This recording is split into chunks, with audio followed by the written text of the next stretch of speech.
So despite anything that you're going through right now, anything that you've been through, anything that has happened, that was said, you can fix everything except from death. You can turn anything around, whether you're 15, whether you're 50, I don't care.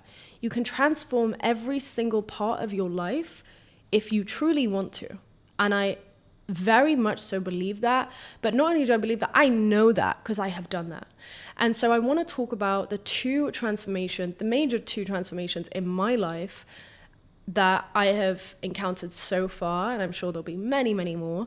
But I want to take you on the first transformation. The first major transformation was when I was a teenager. I began taking drugs at 11, and I was like 4 foot nothing. I weighed about 6 stone, and I think the first drug I ever took was ketamine. And my dad was in prison. My mum was probably starting a fight with a wall somewhere. I think she's still there. So, we were kind of left to our own devices. Like, my brother and I, we could do what we wanted. And what we want, we did.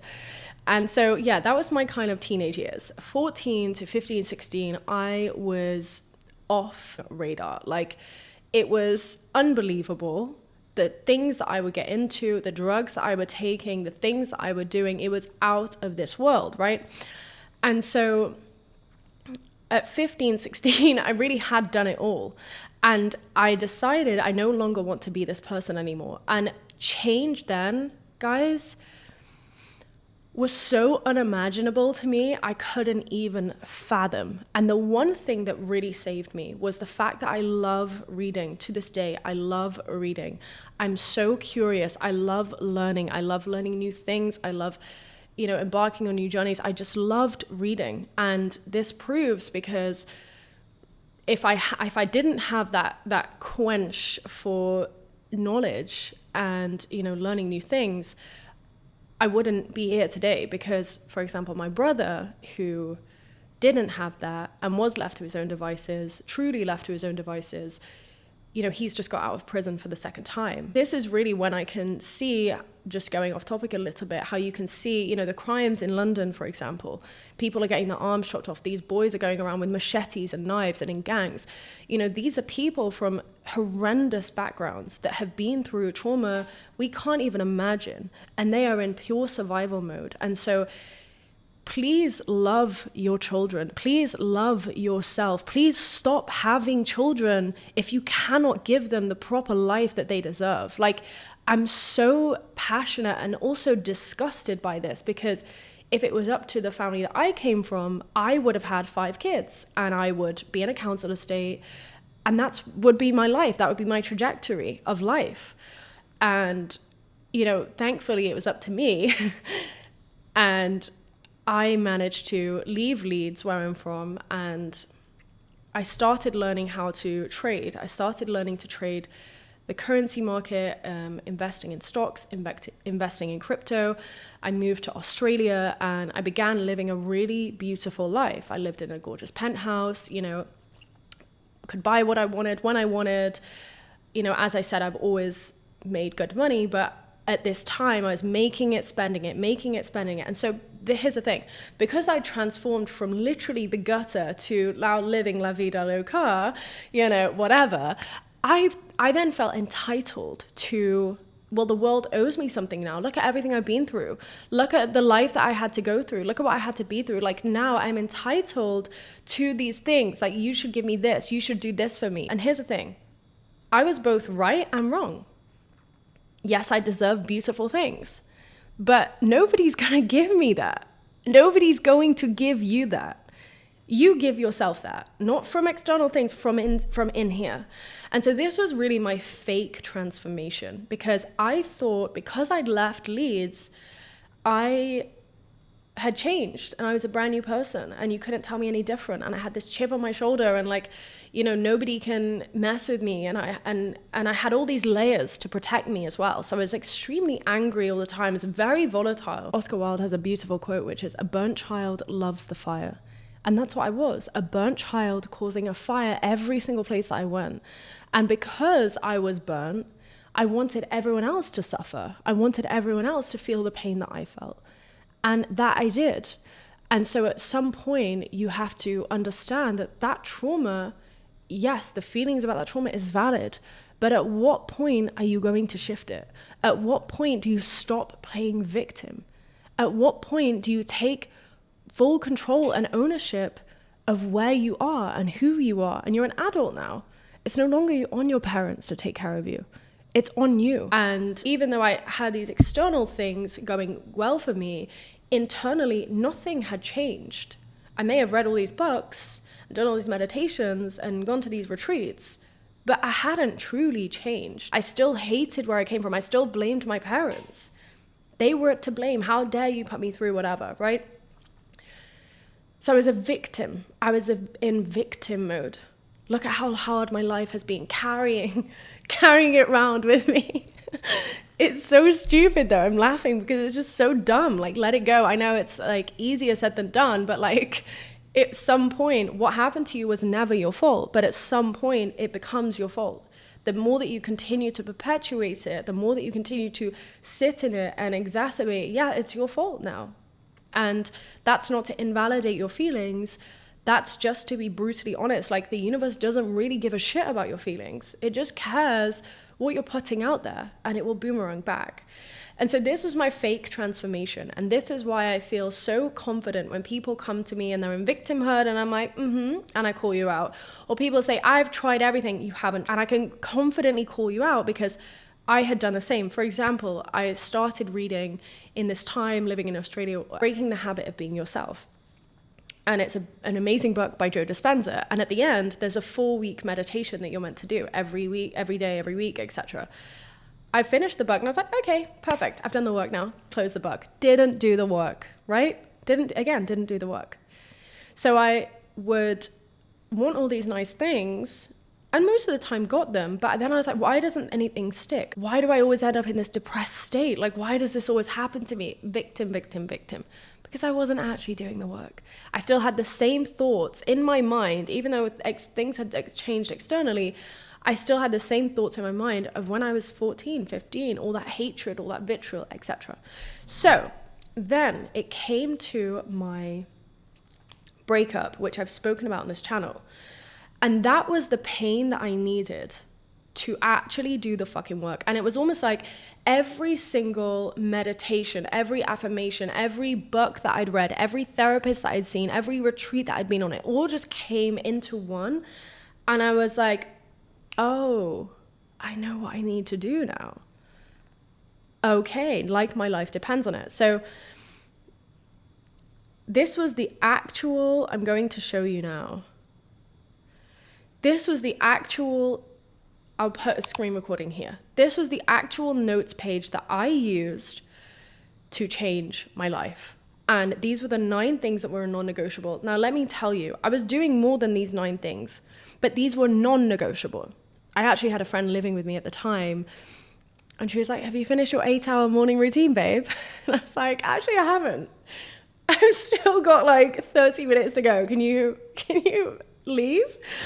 And it was so intense. I was so intense with it because I was wavering so much. I was in so much pain. Okay, I have to change. This is the thing. Like, it's that moment. It's like, I cannot live like this anymore. I cannot continue doing the shit that is harming me and harming others anymore. And I don't know how to bestow that knowing onto you more than I already have. Maybe this will help. So I was doing the Joe Dispenza Breaking the Habit of Being Yourself meditation every day. And the whole meditation is about an hour long. And I was doing the full thing. Like, you're meant to do week 1, week 2, week 3, week 4. But I was just doing the full thing every day for weeks. Self-love meditations, plural. There weren't just one. Okay, some days I had to do 5 because I literally couldn't handle the 3D. I literally was in so much pain. Journaling, etc., all of that stuff. You can read it there. Then I did like a little note app to keep me accountable. You see the 1, 2, 3, 4, 5, that's day 1, obviously day 2, day 3, day 4. This was the most consistent I'd ever been in my life, sticking to something, ever in my life. And what I'm actually doing as I'm writing on this, because I understand everything is right now.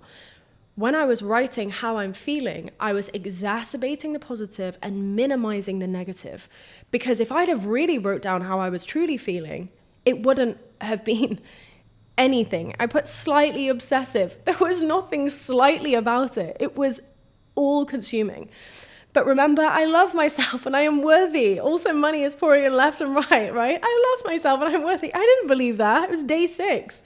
We're just exacerbating the positive, right? Old beliefs creeping in. I am the operant power. It's just all the trash taking itself out. Again, putting a positive spin on things. Guys, I was not thinking I am the operant power on day 7. But here's the thing. You can see on how I'm typing, right? Starting to feel better. I am fucking incredible. Feeling better and better every day. Energy is unmatched. Slightly obsessive. Old beliefs creeping in. I am the operant power. Like, you know, and then you go back up and then you're back down. And it's just these insane oscillations between I am good and I am a piece of shit, right? Until you attain that equilibrium, because you continue to show up for yourself every single day. And so again, I won't bore you, but dreamt of SP, didn't want to do my morning routine, but persisted and feel great now. You know, saw my homes in Bali and Dubai. I'm crying, like I'm literally crying doing this work, but I'm feeling great now, right? I'm ignoring what's happening and continuing to go within my life depends on it.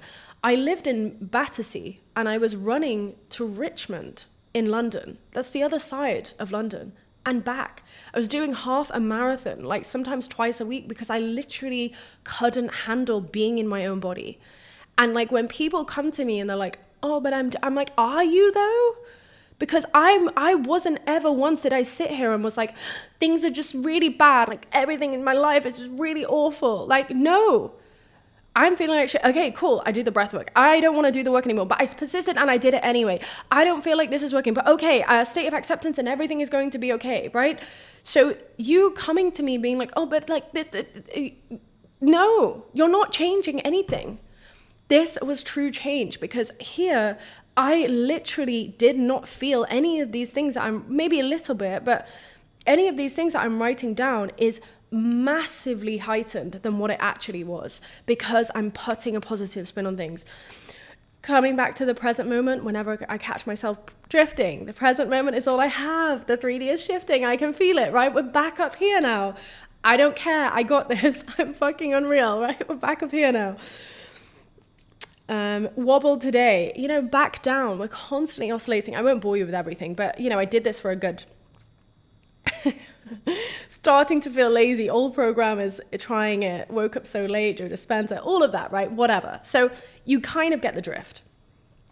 It was me committing to change as if my life depends on it. And if you can't grasp that meaning by now, I don't know what else to say to you. Like when you want to sit down and say, but this is how I'm feeling, that's the exact moment you sit down and say, but why is everything so perfect? Why is everything just being so wonderful all the time, right? You think you're going insane like most of the time. But just know the more that you stick to it, the easier it becomes. And then it just becomes your most dominant assumption. Of course, everything always works out for me. Of course, like why wouldn't it? The more that you stick to this, the longer that you stick to this. Like people are like, oh, I want this change now. I want this text message now. What about in a year? Imagine you stick to this for a year. Imagine you stick to this for 6 months. Like what's going to happen? This is not just like, you know, one and done. This is a lifestyle. Today, right now, you think I don't have to catch my thoughts? You think I'm just like done and like I never have to do any work again? It's constant. It's every day. It's every day, but now I get to have fun with it and I get to be playful with it and it gets to be exciting. Oh my God, like, okay, I see what's happening, but like also I know my power. So let's just go. Whatever needs to happen, whatever needs to shift, whatever needs to be done, let's go. I'm ready for it. And this is the kind of energy that you are granted when you have shown up for yourself. You don't get that level of conviction when you haven't done shit. So what you can take from this video is picking a few different things, sticking to it as if your life depends on it. When you feel that wavering, you jump up and get going. You get moving. I gotta shift it. I gotta change it. I'm not sitting and dwelling and complaining and whinging, moaning anymore. Not another second longer. I get what I want. My reality conforms to me now. I command my reality to show me a miracle in the next 24 hours. I command change because I am being the change. I am embodying the change. Okay? The victim mentality has to go. You are the operant power. There is nothing else to it. There's nobody else controlling your reality. There's nobody else out there that's telling you this is going to happen. This, these tarot cards. Oh, I paid all this money on tarot cards. Why? It's like me. It's like me sitting here being like, oh, you're an Aries. Yeah. They're going to dump you. Yeah. Now I know because this piece of paper just told me. Like, what are you talking about? Like, you are the master of your reality, not a fucking piece of paper. Does that make sense? Okay? There's nothing outside of you. It's coming from internally. So hopefully this proves to you that if you have been expecting the worst because of your past, yeah, you can drop that now. Okay? You can drop that immediately. No matter what I've seen, I know it's absolutely no correlation between where I'm going. It's got no effect on my future at all. And so that is the same for you. If that's true for me, one person, then it's true for you. And it's definitely not just true for me. It's true for millions of other people, which means it can also be true for you. So I trust this video helped you manifest. You are worthy, you are loved. I love you and thank you.